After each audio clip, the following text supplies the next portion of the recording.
예, 집권 3년 차를 맞은 문재인 정부의 2기 내각이 오늘 완성이 됐습니다. 이 초미의 관심사였던 조국 법무부 장관 후보자에게는 저희가 잠시 뒤에 해보도록 하고요. 이것부터 먼저 짚어보겠습니다.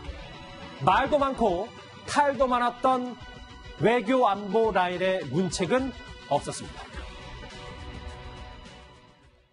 결국은 가장 필요한 외교안보 라인은 그대로 유지했거든요. 결국 지금의 이 위기를 위기로 인식하지 않는다라는 것이 이 정부의 생각이라고 봅니다. 최근 급속히 악화되고 있는 우리 외교 안보에 대한 책임을 져야 할 외교장관, 국방장관이 유임될 것으로 알려져서 우려가 큽니다.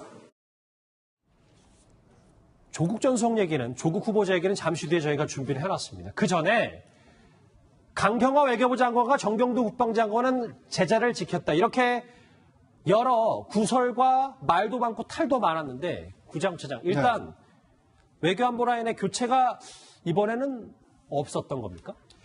그러니까 이제 검토 자체를 안 한 것은 아닐 텐데, 그런데 지금 벌어지고 있는, 앞서 우리가 다뤘던 것처럼 이 미국에서 이 안보 청구서를 3개나 들고 왔는데 그걸 담당해야 될 지금 주무장관을 지금 바꾸는 것이 과연 이 우리 국익에 보탬이 되겠느냐, 지금 바꾸는 것이 적절한 타이밍이냐, 이런 거에 대한 좀 고민이 있었던 것 같습니다. 그러니까 야당이라든지 그 일부 국민들로서는 이 외교 안보 라인을 좀 이번 기회에 교체해라라는 요구가 있었음에도 불구하고 실제 문재인 대통령은 외교 안보 라인은 그냥 유지시키는 것으로 결론이 났습니다. 뭐 강경화 장관이나 정경도 장관은 이제 자리를 보전하게 됐으니까 해왔던 일을 더 잘해야 되겠지만, 이제 지켜보는 국민 입장에서는 지금까지도 좀 불안하게 보고 있었는데 과연 이 안보 위기를 잘 극복해낼지 더 좀 지켜보게 될 것 같습니다. 이 강경화 장관과 정경도 국방장관을 향한 야당의 거센 공세는 과거에 한두 번이 아니었습니다. 관련 목소리 들어보시죠. 국방 외교장관 무능하고 이대로 둬서는 안 됩니다. 헌법상 총리의 권한에 따라서 두 사람을 해임 건의할 생각이 없으십니까? 네, 의원님 여러분의 뜻을 깊게 새기고 상의하겠습니다. 글쎄, 저 때만 하더라도 이낙연 총리가 정경두 장관 교체 카드를 시사한 거 아니냐라고 했었는데 아니었습니다. 이현정님, 저 이거 화면 보실까요? 이제 4개월 전에 동아일보 한 칼럼인데, 강경화 장관, 자기 색깔이 없는 외교부 장관을 선호하는 문재인 청와대 입맛에 맞는다. 그러니까 청와대 중심으로 돌아가는데 외교부 장관의 어떤 무색무취의 그게 장점이었는지는 모르겠어요. 좀 어떻게 받아들입니까, 이 얘기를? 청와대 중심으로 하기 위한 목적은 뭐 분명해 보였죠. 자, 그런데 결과는 어땠습니까? 잘했습니까? 청와대 중심으로 외교 안보를 해서 결과가 좋으면 모르겠습니다. 그러나 지금 결과를 놓고 보시면 우리가 계속 이야기를 한 것 같이 4강 외교 굉장히 큰 문제가 있죠. 남북 관계도 마찬가지입니다. 자, 그런 상황이라면 어떤 면에서 보면 우리가 인사라는 게, 저는 문재인 대통령이 무슨 기준으로 인사를 하시는지 이해할 수가 없어요. 뭐 야당한테 공격을 많이 받으면 오히려 더 오랫동안 안 치고, 그렇지 않으면 자르고, 뭐 오기 인사를 하는 건지 모르겠습니다만은 지금 이 상황, 대한민국이 위기에 처한 근본적 외교 안보의 위기를 자초했던 어떤 면에서 보면 내각의 어떤 수장들 아니겠습니까? 그러면 뭔가 신상필벌이 있어야죠. 그래야지만이 본인들이 경각심을 일으킬 텐데, 문제를 일으키는 사람들에 대해서 오히려 더 오랫동안 지금 재임을 하고 있는 거 아니겠습니까? 자, 당장 보십시오. 지금 일본 대사관 같은 경우에 한일 관계에 가장 천명했습니다. 자, 거기에 가장 핵심적인 자리가 뭐냐면 주1 경제공사예요. 이 자리가 비어 있습니다. 자, 일본과 지금 뭔가 한일 간에 뭔가 일본의 경제 보복에 대해서 대응한다고 그러면서 그 자리는 장기간 비워놓고 있어요. 예전에 한일 지금 그 위안부 협상을 잘못했다는 이유로 일본 쪽 통들을 많이 적폐라고 해서 많이 소외시켜버렸습니다. 자, 그러니까 지금 상황에서 문제를 풀 수 있는 주체가 없어져 버린 것이죠. 자, 그리고 국방부도 마찬가지입니다. 자, 그렇다면 도대체 이게 앞으로 외교 안보가 잘 갈 것이냐에 대한 국민적 불안감은 더 증폭될 수밖에 없는 거죠. 이 강경화 장관을 남겨뒀던 이 문재인 대통령의 구상은 아마 이 한미 동맹과 관련해서 문정인 외교안보 특보를 이 주미대사에 앉히면 어떨까라는 생각이 있었을 수도 있습니다. 문정인 특보, 과거 한미 동맹 관련해서 파장이 있었던 얘기를 한 적이 있습니다. 같이 한번 들어보실까요? There will be no more delay of scheduled allocated U.S. joint military exercise. As to the joint military training, which is different from exercise, there could be some room for adjustment. 우리 대통령이 군사주권이 없는 건 아니에요. 대한민국 대통령이 주한미군 심판 나가라면 끝입니다. 나가야 됩니다. 동맹을 거의 없애버리는 게 제일 좋은 거다. 그래야 항구적인 평화를 누릴 수 있다. 그것은 장기적으로는 이 지역의 위협이라고 하는 게 사라지고 모든 이 지역 국가들이 하나의 안보 공동체를 만들어서 서로 상생하고 공영하는.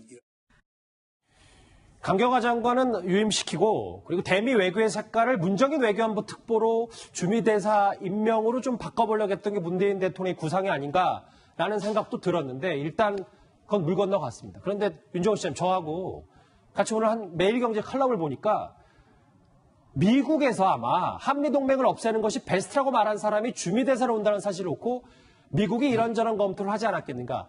아, 그러니까 우리가 주미대사를 문정인 특보를 가려고 했을 때 미국에서 막았다. 뭐 이런 칼럼 내용이 있더라고요. 동의하십니까? 글쎄요, 뭐 저는 개인적으로 동의하기는 좀 어려운데 인사 문제는 이제 사실 본인들 아니면은 진실에 접근하기가 좀 어렵지 않습니까? 이제 문정인 특보에 대해서 이제 애초부터 스스로 좀 고사를 했다. 이런 얘기도 있고 아들 국정 문제 때문에 검증 과정에서 안 됐다. 이런 얘기들도 있어요. 근데 제가 봤을 때는 문정인 특보가 이제 그동안 해오신 행보를 보면 굉장히 좀 자유로운 영혼, 미국이나 뭐 일본, 중국에 대해서도 할 말을 하는 이런 스타일을 좀 보여오셨잖아요. 그러나 이제 주미 대사라고 하는 자리는 굉장히 공식적이고 무거운 자리란 말이에요. 거의 이제 외교부 장관과 이제 비슷한 급의 이런 역할을 수행해야 되는 자리인데 그런 자리에 가면 본인이 이제 평소에 얘기하고 싶었던 많은 것들을 자제할 수밖에 없죠. 그러다 보니까 이제 연세도 한 70세 가까이 되시고 그래서 좀 더 자유로운 위치에서 본인이 구상하는 한반도 비핵화, 평화 이런 의제들을 자유롭게 좀 얘기를 하고 싶다. 이런 취지로 이제 고사를 했던 걸로 그렇게 이해가 되고 미국에서 그 주미대사를 비토했다. 이렇게까지 지금 이 시점에서 그리고 또 이제 대신 주미대사로 임명된 유지혁 이수혁 국회의원에 따르면 청와대로부터 지난주 초에 연락을 받았다고 하지 않습니까? 예. 그러면 미국에서 저런 얘기를 하는 게 좀 시기적으로 시차상 맞지 않다. 저는 좀 그렇게 생각을 합니다. 알겠습니다. 그렇게 보시는군요. 학자 문정인 특보의 이 대담한 발언은 한때 문정인 리스크라고까지 한 언론에서 불린 적이 있습니다. 문재인 대통령이 직접 혼선을 빚지 말라 이렇게 말하기도 했었습니다. 같이 들어보시죠. 주한미군은 한미 동맹의 문제이다. 평화협정 체결과는 아무 상관이 없는 것이다. 아울러 임종석 비서실장은 조금 전 문정인 특보에게 전화를 걸어 대통령의 이런 말을 전달한 뒤 대통령의 입장과 혼선이 빚어지지 않도록 해달라고 말했습니다. 작년엔 저런 일도 있었군요. 위원장님, 윤정 교수님은 일단 뭐 그 부분에 대해서, 그러니까 미국의 비토, 미국이 이 문정인 주미대사를 막았을 것이다라는 건 동의하지 않으셨는데, 위원장 의원님은 어떠신지, 그리고 예전에 노무현 정부에서는 문정인 특보를 국정원장에 앉히려고 했다라는 보도까지 제가 봤기 때문에. 네. 이 페르소나 논 그라타라고 해서 사실 외교적 기피 인물, 예를 들어 우리가 이제 대사를 선정하면 다른 나라에서 기피할 수 있는 권한이 있습니다.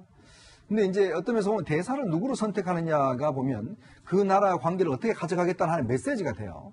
왜냐하면 예를 들어서 중국에서 우리나라에 대사를 올 때 국장급을 보내느냐 차관복을 보내느냐에 따라서 무게가 달라지죠. 우리도 마찬가지입니다. 자, 특히 우리가 한미동맹이 우리나라 외교의 가장 중심축이지 않습니까? 그러면 누구를 보내느냐, 총리급을 보내느냐, 장관급을 보내느냐, 이것도 상당히 달라요. 예전에 이용구 총리가 가셨을 때도 마찬가지로 미국이 상당히 비중을 뒀었는데 어떤 면에서 보면, 자, 그동안 문정인 교수, 문정인 특보 입장에서 보면, 물론 자유로운 영혼이라고 이야기하지만, 한미동맹과 관련해서 여러 가지 어떤 부정적인 이야기를 많이 했습니다. 예. 자, 그러면 그런 인사를 문재인 대통령이 대사로 보내면, 미국 측에서는 어떤 메시지로 받아들일까요? 자, 한미동맹을 더 강화시키기 위해서 이 사람이 왔다라고 받아들일까요? 아니면, 우리 좀 관계 재설정합시다. 우리 이제 조금 더 새로운 판을 짭시다. 라고 생각할까요?